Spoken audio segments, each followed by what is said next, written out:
Greetings. My name is Scott Shackelford, and I'm an associate professor here at Indiana University. And I have the honor of being one of the co-organizers of the Indiana Statewide Cybersecurity Summit.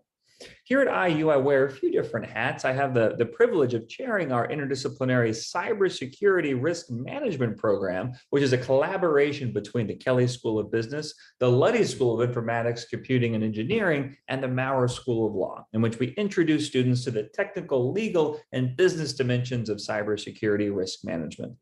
I'm also the executive director of the Ostrom Workshop, which was founded in 1973 by Lynn and Vincent Ostrom and has centered on questions of governance in the decades since, challenging the conventional wisdom, for example, that bigger is always better, or that we need top-down solutions to address, vexing global collective action problems, whether that's climate change or cybersecurity. And we're working to implement a lot of their lessons and visions now to these new issues that we're all grappling with of misinformation and critical infrastructure protection, which is one of the key areas I'd like to talk to you about today, because we're doing a lot of work on this topic here at IU and would love to partner with anybody who might be viewing and might be interested.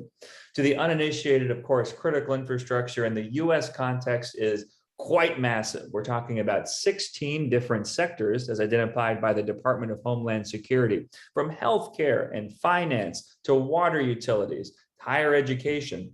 Indeed, the vast majority of the US economy has now been deemed critical, which begs the question, if everything is critical, then is anything. One thing we've tried to do is get a better sense for how critical and non-critical infrastructure organizations here in Indiana are doing at defending themselves against a range of cyber-enabled threats, which is why we partnered with the Indiana Executive Council on Cybersecurity in 2020 to do a statewide survey of local governments and small and medium-sized businesses, civil society groups, to get a better understanding of where we're at and where we need to improve. There's a classic good news, bad news tale of 95%,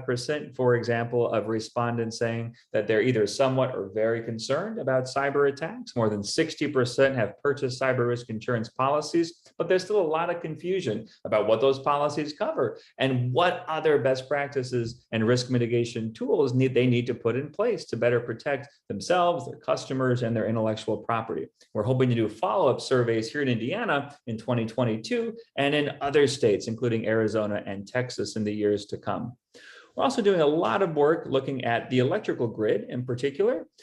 whether that is at a broader scale in the geopolitical, the nation-state sponsored cyber attacks that we're all concerned about, as well as alternatives, including neighborhood level microgrids that are powered in some cases by blockchain technologies, to see how that could help boost resilience, aid in the fight against climate change, and of course, make a much more defensible and distributed grid. One last topic I'd like to just briefly mention is that we're working now in partnership with a variety of groups, as well as former National Transportation Safety Board Chairman Chris Hart, to tease out this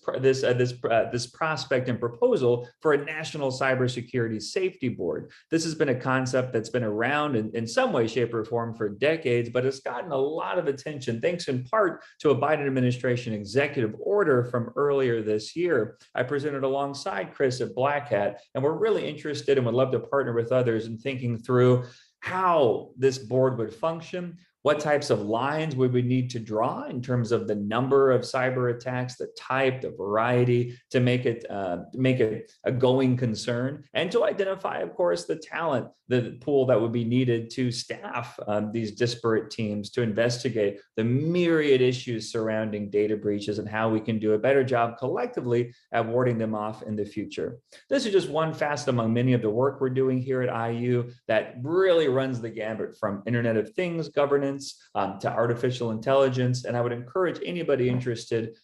to reach out. I would love to help connect to the extent that I can, and of course have conversations about how we can partner in the future. So thank you again so much for viewing this clip and for attending the Indiana Statewide Cybersecurity Summit. Thanks very much.